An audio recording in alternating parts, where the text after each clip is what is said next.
What if the thing everyone told you to throw away was actually worth millions? What if the man who laughed in your face, who called you a nobody, who tossed your future across a desk like it was garbage, was the same man who would one day come crawling back, begging for a second chance? This is the story of Avery Green, 18 years old, broke, determined, and about to walk through a rusted garage door that would change his life and destroy a billionaire's empire forever. Don't go anywhere, because the best part? Nobody saw it coming. Avery Green grew up understanding two things better than most people 3 times his age: the value of hard work and the sting of being looked down on. He was raised in the Eastwick neighborhood, a part of town that most people preferred not to think about. The streets were cracked, the storefronts were boarded up, and the air smelled faintly of rust and old oil. But at Avery, it smelled like possibility. It smelled like his father. Marcus Green had been a mechanic his entire life. Not a famous one, not a wealthy one, but a good one. The kind of man who could diagnose an engine problem just by listening to it breathe, who treated every vehicle like it had a soul worth saving. From the time Avery could walk, he followed his father into the garage 2 blocks from their house, handing him wrenches, wiping down oil filters, and listening to Marcus narrate every repair like it was a bedtime story. "Every machine has a heartbeat, Avery," his father used to say, pressing the boy's small hand against the warm hood of an idling engine. "Your job is to find it." Marcus passed away when Avery was just 12, a quiet heart attack on a Tuesday morning. Still wearing his work boots, he left behind almost nothing in terms of money or property. What he did leave behind was a boy who knew engines better than most grown men, a mother who worked double shifts at the hospital laundry to keep the lights on, and a burning, unshakable belief that a person's worth had nothing to do with what they owned. For 6 years after his father's death, Avery did everything right. He stayed out of trouble. He studied. He graduated high school near the top of his class despite working part-time at a local auto shop. Every dollar he earned above what he gave to his mother was folded carefully into a tin box he kept under his bed, his engine fund, he called it. The money that would one day let him build a garage his father always dreamed of. By the time he turned 18, that tin box held $1,000. It wasn't much, but it was every cent he had in the world. Then, one afternoon, he saw the listing, a small notice in the local paper, the kind that most people flip past without reading. An abandoned commercial property on Morrow Street, being sold by a real estate development company called Holloway Enterprises. The price? $1,000. A clearance sale, really. A throwaway deal for a property so run down that no serious investor would touch it. Avery's hands trembled as he read the address. Morrow Street. He knew that street. He'd ridden his bike past that old garage 100 times as a kid, wondering what it looked like inside. His father had mentioned it once, called it a diamond in the rough, if anyone ever had the guts to polish it. He called the number in the listing that same afternoon. The voice on the other end was clipped and professional. A receptionist at Holloway Enterprises who sounded mildly surprised that anyone was calling about the Morrow Street property at all. She scheduled him an appointment with Mr. Holloway himself for the following Thursday. Avery spent the next week barely sleeping. He told his mother, Diana, who hugged him tight and said nothing for a long moment. Then she pulled back, looked him in the eye, and said, "Your father believed in that kind of thing, seeing what other people couldn't. Go see about that garage. Baby, go see." Thursday came. Avery borrowed a clean shirt from his neighbor, polished his shoes until they reflected light, and took the bus across town to the glass tower that housed the offices of Holloway Enterprises. The building was everything Eastwick was not. Gleaming, towering, reeking of money and power. The lobby had a fountain. The receptionist wore a headset and looked at Avery the way people look at a stray dog that's wandered through an automatic door. "Do you have an appointment?" she asked, her voice carrying that particular brand of polite disdain. "Yes, ma'am. Avery Green. 3 o'clock. She checked her screen, looked at him again, and made a small sound that wasn't quite a word. He was kept waiting for 45 minutes. Imagine sitting across from one of the wealthiest men in the city and watching him laugh at you. Not a polite chuckle, not an awkward smile, a full, contemptuous laugh, like your dream was the funniest joke he'd heard all week. That's what happened to Avery Green. 18 years old, sitting in a leather chair worth more than his mother's car. And this billionaire, this man with a $200 million empire, had no idea he was about to make the worst business decision of his life. Stay with us, because what happens next will make your jaw drop. When Avery was finally called into Richard Holloway's office, the first thing he noticed was the view. The entire back wall was glass, looking out over the city like Holloway owned it, which in many ways he did. Richard Holloway was 53 years old, silver-haired, broad-shouldered, and wearing a suit that probably cost more than Avery's entire wardrobe times 10. He was on a phone call when Avery entered and didn't bother to acknowledge him for a full 2 minutes, continuing his conversation with the easy confidence of someone who had never once been made to wait. When he finally hung up, he looked at Avery the way a man might look at something that had gotten stuck to the bottom of his shoe. "Green," he said. "Yes, sir. Avery Green. I called about the Morrow Street property." Holloway leaned back in his chair and folded his hands. Then he did something Avery hadn't expected. He smiled. Not a warm smile. Not a welcoming one. It was the kind of smile that meant something entirely different. The smile of a man who has already decided how a conversation is going to go. "How old are you, son?" 18, sir. 18. Holloway repeated it like it was a punchline. "And you want to buy a commercial property?" "Yes, sir. The listing says $1,000. I have the money." Holloway looked at him for a long moment. Then he opened a drawer, pulled out a manila folder, and slid it across the enormous mahogany desk. Not handed it, slid it, the way you might push a plate towards someone you weren't sure deserved a meal. "There's the deed information," he said. "Property's been sitting for 11 years. Before that, it was a service garage. Closed down, owner died, went into probate, then into our portfolio. We've been trying to offload it for years. No takers." He paused. "Until apparently you." Avery opened the folder carefully. His eyes moved over the documents. "Can I ask why you're selling it so cheap?" he said. Holloway laughed. It was sudden and genuine and cruel in its ease. "Because it's worthless, kid. The structure's questionable, the neighborhood's a liability, and frankly, the cost of maintaining it on our books isn't worth the headache. $1,000 is more than it deserves." He tilted his head. "Where's a boy your age getting $1,000, anyway?"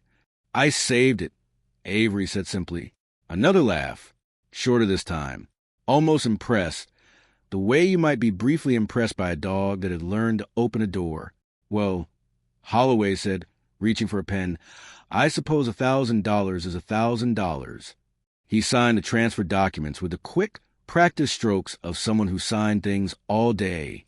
Then he picked up the deed, a single folded piece of paper, and tossed it. Not handed, tossed. It landed on the edge of the desk and slid partway off. Avery caught it before it hit the floor. "Have fun with your garage," Holloway said, already reaching for his phone again. He said it the way you'd say have fun with your toy to a child. Dismissive. Final. Done. Avery folded the deed, tucked it into the inside pocket of his borrowed shirt, right next to his chest, and walked out without another word. On the bus ride home, he didn't cry, though his jaw ached from keeping it tight. He sat by the window and watched the city scroll past and thought about his father, about heartbeats, about the way some people could look right at something extraordinary and see absolutely nothing. He thought, that man just made a mistake. He didn't know how big of one. Not yet. Morrow Street on a Friday afternoon looked exactly like you'd expect a forgotten block to look. Half the storefronts were shuttered, weeds pushed up through sidewalk cracks. A dog barked from somewhere unseen. The garage sat at the far end, larger than Avery had realized. A wide, low building with a corrugated metal roof and 3 roll-up bay doors, all shut and padlocked. The paint so weathered it was impossible to tell what color it had once been. He used the key from the folder to open the side entrance. The smell hit him first. Oil, dust, old rubber, and underneath it all, something else. Something he recognized from his father's garage. The ghost of good work. He stood in the doorway for a moment, letting his eyes adjust to the darkness.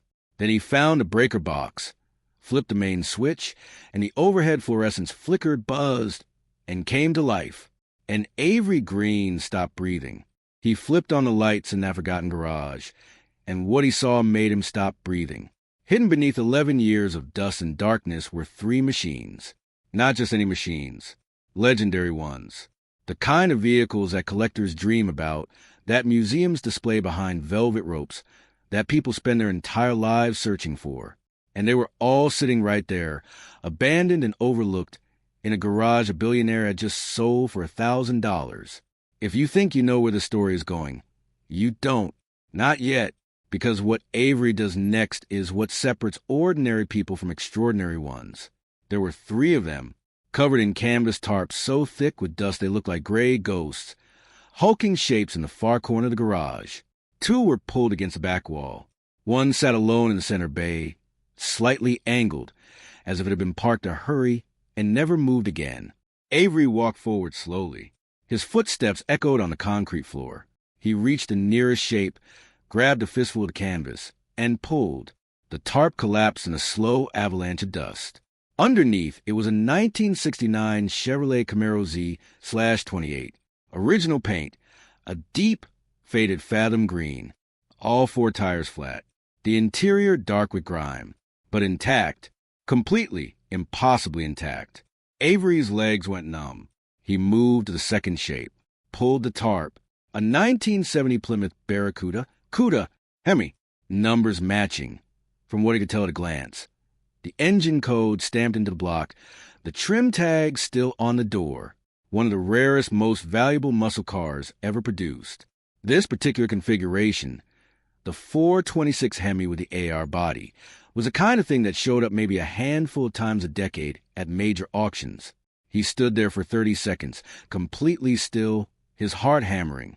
Then he walked to the center car, the one parked alone at an angle, the one that seemed, in some way Avery couldn't explain, to have been waiting. He grabbed both ends of the tarp and pulled hard. A 1971 Dodge Challenger R/T SE, triple black paint, black vinyl roof, black interior. The iconic shaker hood scoop sat frozen above the engine bay like a sleeping animal. The car was magnificent even in ruin. Avery sat down on the concrete floor.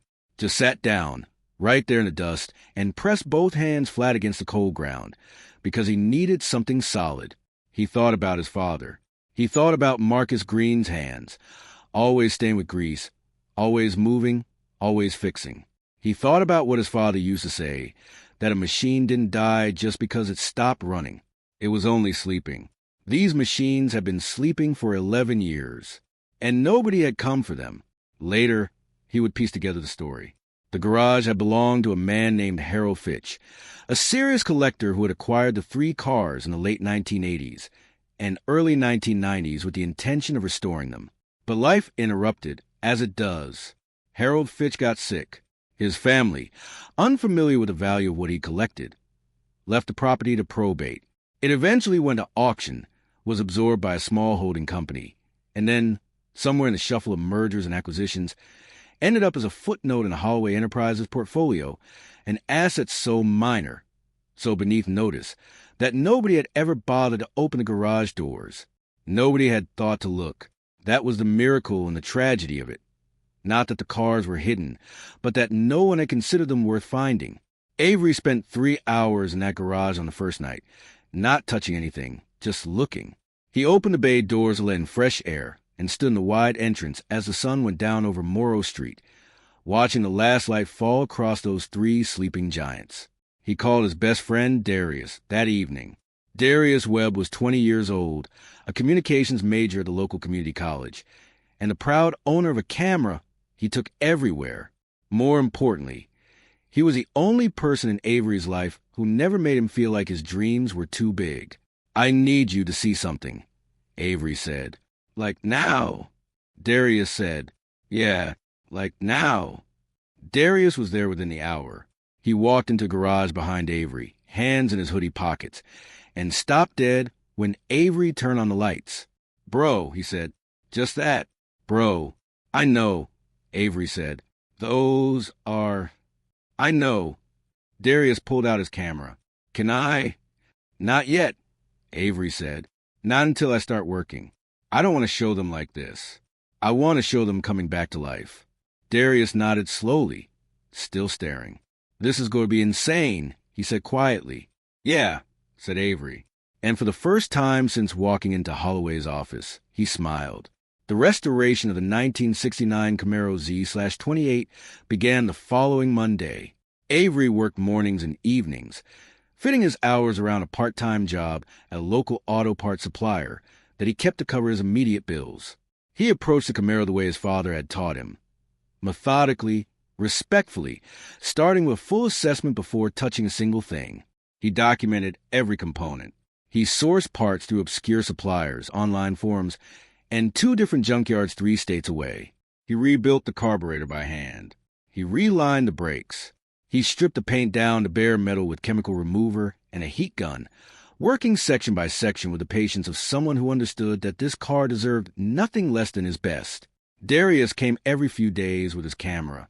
He filmed quietly, unobtrusively, letting Avery work. He filmed the hands, the tools, the transforming body panels, the moment of frustration when something didn't fit, and the quiet, focused problem-solving that followed. He also filmed something else, Avery talking, not to the camera, to the car, not in a self-conscious, performed way, just a natural narration of a young man deeply in love with what he was doing, explaining what each part did, what had gone wrong with over the years, what it would feel like when it ran right again. He talked to the Camaro the way his father had talked to engines, like it had a heartbeat worth finding. Darius edited the footage into a 12-minute video and posted it without telling Avery. By morning, it had 40,000 views. 40,000 views overnight, then 200,000, then millions. One video of an 18-year-old kid talking to a car like it had a soul, and the internet lost its mind. Collectors started calling. Journalists showed up on Morrow Street. And somewhere across town, in a glass tower with a view of the whole city, a very powerful man saw the video and felt something he hadn't felt in a long time. The burning, humiliating heat of regret. But what he did about that regret, that's where this story gets dangerous. Don't stop now. This is where everything changes. Avery found out about the video the way most people find out about something going viral, from too many notifications to ignore. He was halfway under the Camaro, elbow deep in the suspension, when his phone started vibrating with persistence that suggested something had gone wrong. He slid out from under the car, wiped his hands on a rag, and looked at the screen. 43 text messages, 16 voicemails, and a video link from Darius with a single message. Don't be mad. Actually, definitely be mad. But also look at the views. Avery watched the video sitting on the garage floor with his back against the Camaro's rocker panel. It was good. He could see that objectively, even through the shock. Darius had assembled something that felt less like a restoration video and more like a short film. The garage, the dust, the canvas-covered shapes, then the peel of the tarp, then Avery's hands moving over the metal with a familiarity that looked like tenderness. And over it all, his voice, unself-conscious, precise, passionate, explaining the Z/28's engine, talking about his father, describing what it meant to bring something back from silence. The comments were overwhelming, thousands of them, pouring in faster than he could read. This kid is the real deal. Where is this garage? Someone needs to fund this immediately. My grandfather had a Camaro just like that. I'm crying. I work in classic car restoration, and I have never seen technique this clean from someone so young. This is the most beautiful thing I've seen all year. By the end of the week, the video had 4.2 million views. Avery's phone did not stop ringing. He heard from car magazines. He heard from classic vehicle auction houses. He heard from a vintage car museum in Tennessee that wanted to feature Camaro in a display once the restoration was complete. He heard from 3 different documentary filmmakers. He heard from a parts supplier in Michigan who offered to provide everything he needed for all 3 restorations at cost, in exchange for being credited in future videos. And he heard from collectors. The first serious call came from a man named Gerald Ashworth, a retired real estate attorney from Connecticut who had been collecting classic muscle cars for 30 years and had, as he put it, more money than time and more cars than sense. He had seen the video. He had a 1968 Shelby GT500 that needed work, original, unmolested, but sitting with a seized engine and deteriorating interior. I've shown that car to 4 different restoration shops over the past 2 years, Ashworth told Avery. None of them made me feel like they actually cared about the car. He paused. You talk to it. Whatever you're charging, double it. Avery didn't know what to charge. He'd never done this professionally. He called a restoration shop in the next city over and asked what they charged for a full frame-off on a vintage Mustang. Then he called Ashworth back. $35,000, Avery said. His voice barely wavered. Deal, said Ashworth immediately. Avery sat in his garage for a long moment after hanging up and thought, okay, so this is happening. Over the next 3 months, Darius posted 7 more videos documenting the Camaro restoration. Each one pulled numbers.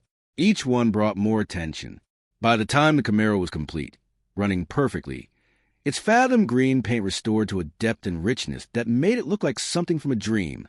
The channel had over 800,000 subscribers and a waiting list of collectors who wanted Avery's hands on their vehicles.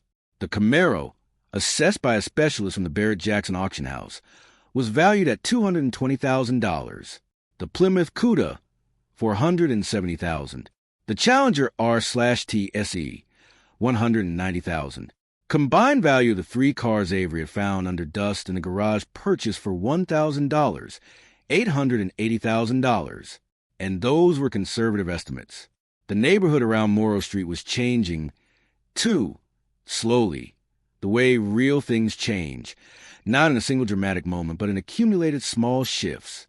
Avery hired his first employee, a 19-year-old from 2 blocks over named Marcus Jr. Avery called him Junior, who had no formal training but steady hands and a willingness to learn. Then a second, a woman named Sonia, mid-30s, who had worked in body repair for years and brought with her a quiet mastery of metalwork that Avery found immediately impressive.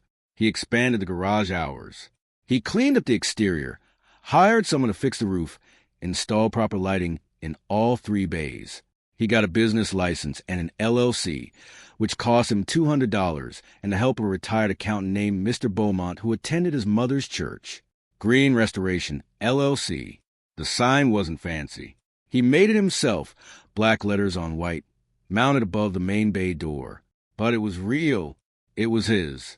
And somewhere in a glass tower across town, Richard Holloway saw the video. He saw all the videos. His assistant had flagged the original one after a story ran in a regional business publication. Eastwick teen turns $1,000 investment into a 6-figure restoration business. Holloway read the article twice. Then he looked up the video. Then he sat very still in his expensive chair for a very long time.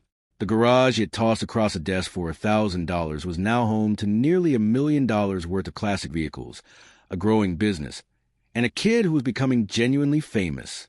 And the neighborhood around it, the neighborhood that Holloway's $200 million redevelopment project depended on acquiring, was starting to show signs of life. Richard Holloway did not like that at all. When you start winning, some people celebrate you, and some people, the ones who never believed in you, the ones who laughed at your dream, come back, but not with applause, with lawyers, with inspectors, with every weapon money can buy.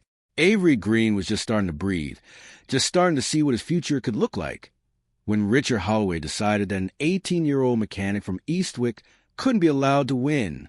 What happened next was a war, and only one of them was ready for it. The first sign of trouble came in the form of an envelope. It arrived on a Tuesday morning, official, certified, bearing the return address of the City Department of Building and Safety. Inside was a notice of inspection. The Morrow Street property had been flagged for a compliance review, citing potential violations of Commercial Zoning Ordinance 14B and Structural Safety Code 7A. Avery read it 3 times. Then he called Mr. Beaumont. This is unusual, the old accountant said. That building's been sitting empty for 11 years with no inspections. You open it, clean it up, run a legitimate business out of it for a few months, and suddenly the city's concerned about zoning. What should I do? Let them inspect. You've got nothing to hide. But I'd also call someone who knows the law better than I do. That was how Avery met Patricia Vance. Patricia Vance was 41, a civil rights and property attorney who had spent 15 years representing small business owners against larger entities that use regulatory pressure as a business strategy. She was recommended by Mr. Beaumont's cousin, who had used her twice and said she was the kind of lawyer who makes the other side nervous just by walking into the room. Avery couldn't really afford her standard rates. He explained the situation honestly in their first meeting, which took place in her small but meticulously organized office 2 miles from Morrow Street. Patricia listened without interrupting. Then she looked at him for a long moment. "You know who owns Holloway Enterprises?" she said. "Richard Holloway." Avery said, "And you know that Richard Holloway has a $200 million redevelopment plan for the southern corridor of the city, which includes Morrow Street and the surrounding 4 blocks. Avery was quiet for a moment. "No," he said, "I didn't know that." Patricia turned her laptop around to show him a document, a city planning report, publicly accessible, that outlined Holloway's proposal for a luxury mixed-use development in the Eastwick corridor. The plan had been in progress for 2 years. It required the acquisition of multiple properties along Morrow Street, including the one Avery now owned. "He sold you that garage for $1,000 because he thought it was worthless," Patricia said. "And now that it turns out it isn't, and now that your presence is making that neighborhood visible and desirable again, he needs you gone. Not because you're in his way personally, because you're on his land." The inspection happened the following week. 2 city officials arrived, clipboard in hand. Avery opened every door, answered every question, produced every permit. The officials took 2 hours. They found a minor issue with one of the electrical panels, a ground fault that Avery had already identified and was in the process of addressing, and noted it in their report. 1 week later, a second certified letter arrived, a formal warning for the electrical issue with a 30-day compliance window and a mandatory reinspection. Avery fixed the panel in 4 days. He had documentation proving it was resolved within the week. Then came a third letter. New inspection, different citation, a question about fire suppression system requirements for commercial auto repair facilities. Patricia recognized the pattern immediately. "They're going to keep finding things," she said. "Each citation is technically real. They'll make sure of that. But the timing, the frequency, the specificity of what they're choosing to cite, this is targeted. This is Holloway using city infrastructure as a harassment tool." She filed a formal complaint with the city's Office of Small Business Advocacy. She wrote a letter to the building department director, carefully documenting the timeline of inspections and noting the correlation with Holloway's development interests. She copied the letter to 2 local journalists who covered City Hall. The journalists were interested. The story that ran in the city paper was carefully worded. No accusations that couldn't be supported, but the implications were clear. The headline read, "Young Eastwick mechanic faces unusual regulatory scrutiny amid billionaire's development plans." The article mentioned the viral videos. It mentioned the community investment. It included a brief statement from Richard Holloway's office. "Holloway Enterprises complies fully with all applicable laws and has no involvement in routine city inspections." The comments section was not kind to Holloway. Meanwhile, something else was happening on Morrow Street. The community was watching. Neighbors who had never met Avery were now stopping by to see the garage, to watch the videos, to see this young man from their own neighborhood doing something that none of them had thought possible. Business owners 2 and 3 blocks over began talking to each other about the visibility Avery had brought. A vacant storefront next door to the garage was leased by a young couple who wanted to open a coffee shop. Another space became a barber shop. A church 2 blocks over organized a community cleanup day on Morrow Street. 40 people showed up. Avery worked alongside them, picking up trash, painting over graffiti, hauling debris. The local news came to film it. Gerald Ashworth, the Connecticut collector whose Shelby had been Avery's first big commission, saw the newspaper story and called Patricia Vance's office directly to offer a testimonial and, if needed, financial support for legal fees. He wasn't the only one. 3 other clients offered similar support. An anonymous donor sent Avery's LLC a check for $10,000 with a note that said simply, "Keep going." Avery kept going. The Plymouth Cuda restoration was completed during this period, a 4-month labor of meticulous, painstaking work that Darius documented across 11 videos. The Cuda's Hemi engine, once seized solid, now ran with the deep, authoritative rumble of an engine that had been restored to better than factory condition. When Avery turned the key for the first time and that engine fired, every person in the garage, Darius Jr., Sonia, Mr. Beaumont, and Diana Green, who had taken the afternoon off work to be there, went completely silent. Then Diana started crying.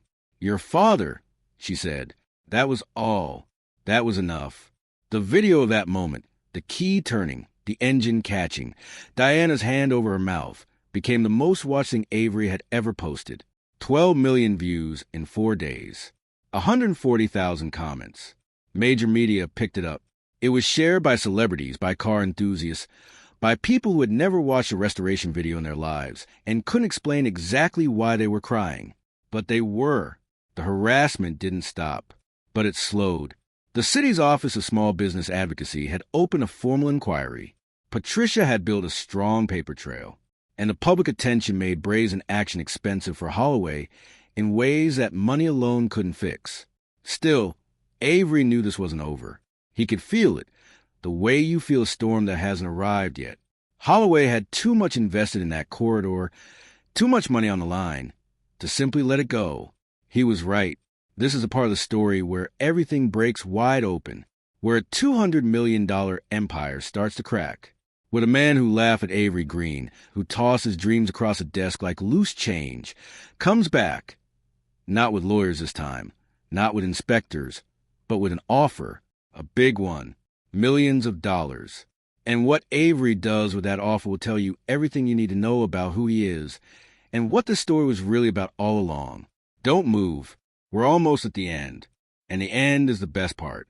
The formal offer arrived on a Friday afternoon in early spring, delivered not by certified mail this time, but by a young attorney in a very good suit who showed up at the garage in person and asked, with practiced politeness, whether he could speak with Avery Green. Avery was midway through the final stage of the Challenger R/T restoration, the paint correction, which required his full attention and a steady hand. He told the attorney to wait. The attorney waited 45 minutes without complaint, which told Avery something.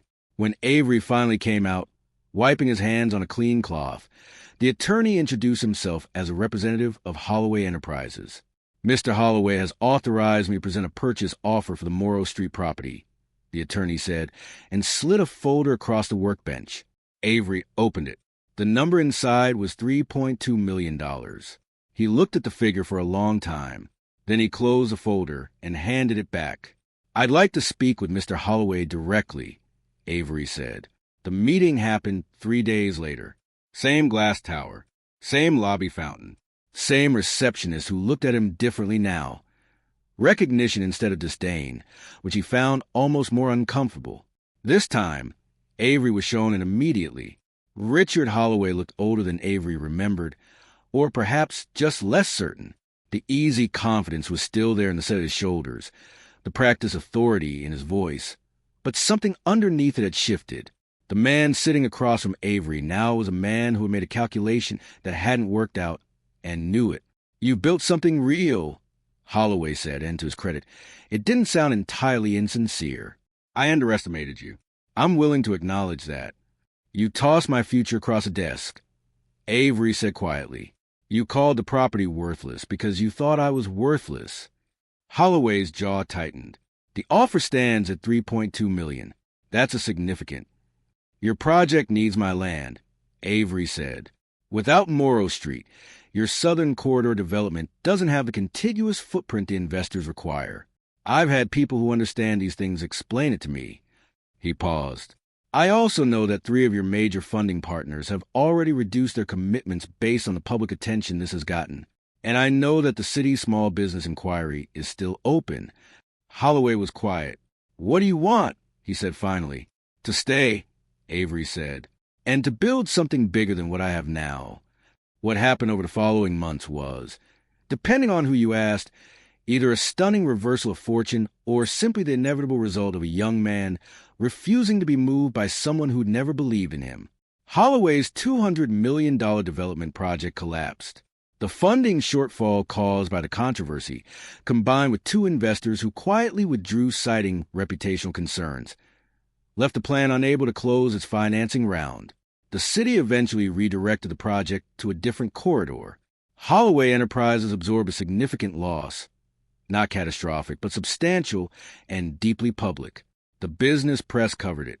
The city's small business inquiry concluded with a finding that the frequency and timing of inspections directed at Green Restoration LLC had been inconsistent with standard protocols and recommended changes to the referral process. No individual was named, but the implication was clear enough. Patricia Vance framed the finding and hung it in her office. Green Restoration LLC, meanwhile, was thriving. The Challenger R/TSE was completed in late spring, the final of the 3 original garage discoveries, and arguably the most stunning of them all, triple black. Every surface restored to a condition that made specialists at 2 different auction houses use words like exceptional and irreplaceable. Combined with the Camaro and the Cuda, the 3 cars represented a collection worth well over $1 million, and Avery had already received serious acquisition inquiries for each of them. He sold none of them. Not yet. They stayed in the garage, completed, gleaming, waiting, not trophies exactly, but evidence. Proof of what was possible when someone looked at a thing others had abandoned and chose to believe it was worth saving. By summer, Green Restoration had 3 full-time employees and 2 part-time, a waiting list of commissions extending 14 months, and a YouTube channel with 2.3 million subscribers. Darius had left his communications program. Not dropped out, he was quick to clarify. Transferred online to manage content and operations full-time. He was, Avery told anyone who would listen, indispensable. The coffee shop next door opened. The barber shop did steady business. 2 more storefronts along Morrow Street were leased and under renovation. A local nonprofit approached Avery about partnering on a community beautification project for the block. He said yes. And then in August, he announced the academy. The Green Automotive Academy would operate out of an expanded section of the Morrow Street property, a second building, adjacent to garage, that Avery purchased with a portion of his restoration earnings, and a small business development loan Patricia helped him structure. The academy would offer free, 12-week intensive courses in automotive repair and restoration for young people between 16 and 24 who met basic eligibility criteria. No tuition. No prerequisites except willingness to work. The announcement video, filmed by Darius in the garage, with the 3 restored cars visible behind Avery as he spoke, had 6 million views in 48 hours. The wait list for the first cohort filled in 11 hours. Richard Holloway's offer had been $3.2 million for the property. The property, following an independent assessment conducted for insurance purposes at fall, was valued at $4.7 million. The business, assessed separately, was valued considerably higher. Avery never called Holloway back. He didn't need to. The message had already been sent, not in words, but in everything the garage had become. The restored machines, the running engines, the young people learning to use their hands, the street outside that was slowly, stubbornly, insisting on its own life. On a Tuesday in October, Avery arrived at the garage at 7 in the morning and found his mother sitting on the front step with 2 coffees, waiting for him. She did this sometimes now, on days when she sensed he needed the company. The way mothers often know things before they're asked. He sat beside her on the step. They drank their coffee as the street came slowly awake around them. "Your father would have," she started, and then stopped. "I know, Mom," Avery said. She nodded. They sat quietly. After a while, Avery put down his cup, stood up, and unlocked the garage doors.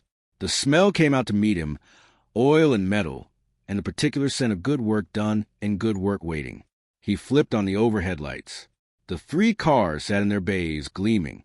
He walked to the center one, the Challenger, the last one found, the one that had been parked alone at an angle, as if it had been left in a hurry and was still waiting for someone to come back for it.